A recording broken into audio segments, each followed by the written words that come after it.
Hello students, तो कैसे हैं आप सभी। आई होप आप सबकी पढ़ाई बहुत अच्छी चल रही होगी। तो आपको अगर बोर्ड एग्जाम्स में मार्क्स चाहिए तो आपको आंसर राइटिंग अच्छी आनी चाहिए। आंसर राइटिंग के कुछ रूल्स होते हैं, मैं आपको वो बताना चाह रहा हूँ। जैसे कि आपने अगर कभी किसी एक टॉपर की कॉपी देखी हो और आपके आंसर्स पे कंपैरिजन किया हो तो आपको कुछ डिफरेंस दिखाई देगा। मैं वही आपको आज ट्रिक बताने वाला हूँ जो आपको कोई नहीं बताता, कि आपको जितना आप पढ़ना इंपॉर्टेंट समझते हैं उतना ही आपकी आंसर राइटिंग भी इंपॉर्टेंट होती है। तो ये क्या है, best way to score maximum marks होता है। आपको कैसे ना write clear and pointed answer. आपको राम कहानी नहीं लिखनी वहाँ पे कि बहुत सारा पन्ने भर दिए, 3-4 पन्ने, कोई मतलब नहीं है। फिजिक्स में अगर आप फिजिक्स या किसी भी सब्जेक्ट की बात करें, केमिस्ट्री हो गया, मैथ्स हो गया, बायोलॉजी हो गया, आपको पॉइंटेड आंसर देने हैं। 3 नंबर 3 पॉइंट सफिशियंट है, 5 नंबर 6 पॉइंट 7 पॉइंट सफिशियंट है। अब ड्रा ग्राफ्स एंड डायग्राम्स, अगर ऐसा कोई क्वेश्चन पूछा गया जिसमें कोई ग्राफ या डायग्राम है तो उसे आपको ड्रॉ करना है। आप साथ साथ प्रिंसिपल भी लिख सकते हैं। वर्किंग प्रिंसिपल है ना, वर्किंग। अगर आपको कोई इंस्ट्रूमेंट पूछा गया है तो चलिए थोड़ा एक क्वेश्चन करके देखते हैं, मैं कैसे आंसर लिखता है, आप कैसा लिखते हैं ना। प्रॉपर ब्लूप्रिंट ले लेते हैं।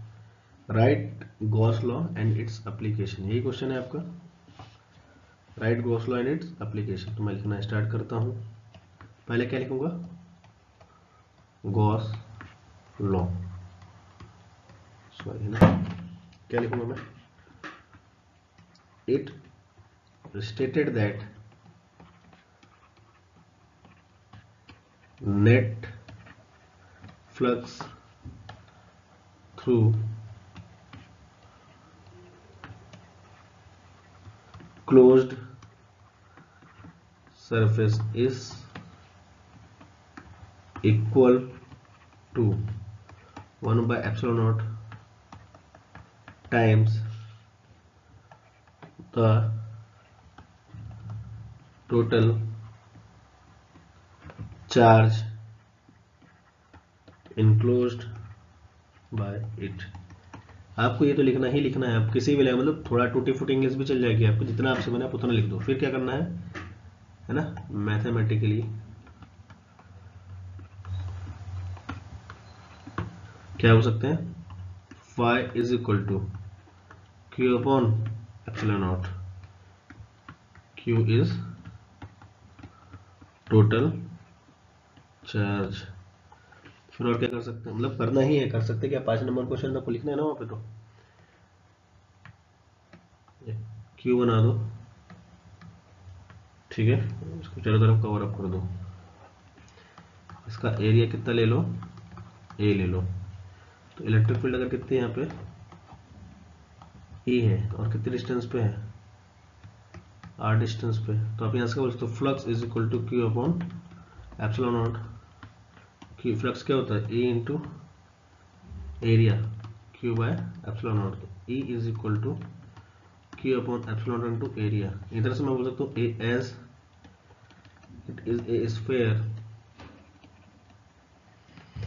ए is equal to 4 pi R square. A is equal to Q divided by 4 pi R square epsilon naught. इधर से क्या हो गया, q divided by 4 epsilon naught r square. ये तो आपकी इलेक्ट्रिक फील्ड होती है, इतना आपको लिखना पड़ेगा। इसके बाद क्या लिखूँ, एप्लीकेशन लिख रहा हूँ, एप्लीकेशन ऑफ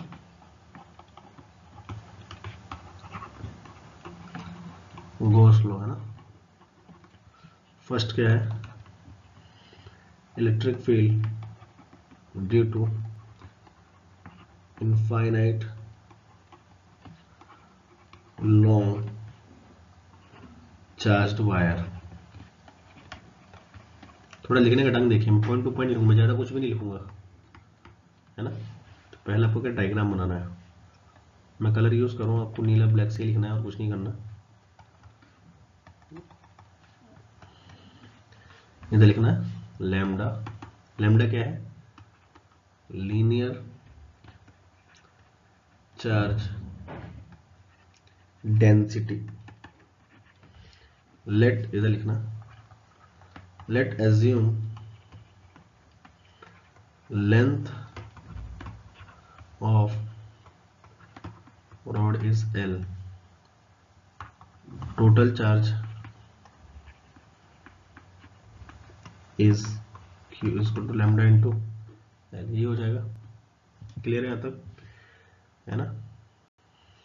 उसके बाद क्या लिखोगे? ड्रॉ गॉसियन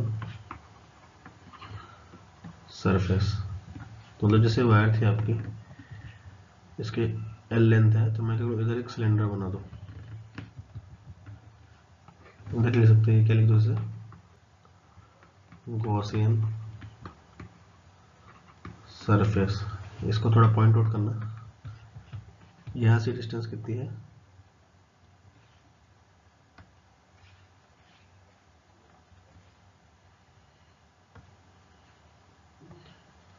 ये R मान लो, स्मॉल r। तो एरिया बराबर कितना हो जाएगा, 2 pi RL। So by using Gauss law, flux is equal to Q by epsilon naught. ये होता है, तो आपको फ्लक्स कितना है, E डॉट A, Q कितना है, lambda into L divided by epsilon not. E नहीं पता, A पता है आपको, ये मैंने इधर लिख दिया, 2 pi RL equal to lambda L divided by epsilon naught. ये आपको लाइन बाय लाइन लिखना है। तो E इक्वल टू L से L काट दो, lambda divided by 2 pi epsilon naught into R। ये कुछ आपको इस प्रकार लिखना है, लाइन बाय लाइन जाएगा। समझ में आ रहा है क्या? डायग्राम बनाया मैंने, उसके बाद में जो भी टर्म्स यहाँ माने उसको लिखा है। आप रैंडम किसी भी इधर इंट्रोड्यूस नहीं कर सकते, आपको जो भी करना है आपको मेंशन करना पड़ेगा है क्या वो वहां पे। सेकंड में करता हूं, इनफाइनाइट चार्ज्ड सीट। ये आपकी चार्ज सीट है, मान के चलिए इसमें सिग्मा है। सिग्मा क्या है, सरफेस चार्ज डेंसिटी है। क्या है आपकी सरफेस चार्ज डेंसिटी। तो आपको ऐसे एरिया ड्रॉ करना है कि इधर और एक इधर। तो इधर भी एरिया ए है, इधर भी कितना होगा, ए होगा। तो for selected area Q is equal to sigma into A, यही हो जाएगा। फिर by applying Gauss law, flux is equal to Q by epsilon naught. Flux कितना, तो E dot area Q upon epsilon naught. तब ऐसे बोल सकते हैं E into area is equal to sigma A. Area A नहीं, 2 टाइम्स लेना पड़ेगा आपको। क्यों 2 टाइम्स, क्योंकि आगे था एक पीछे था। तो अब क्या लिख देंगे यहाँ पे, E 2A sigma upon epsilon not. तो E कितना आ जाएगा आपका, सिग्मा अपॉन 2 एप्सिलॉन नॉट पे लिख देना, हेंस प्रूव्ड। समझ में आ रहा है? आपको स्टेप बाय स्टेप लिखना है, ये मैं जनरल लिख रहा हूँ। जल्दबाजी नहीं करनी, जितना नॉलेज उसे प्रॉपर रिप्रेजेंट करना है।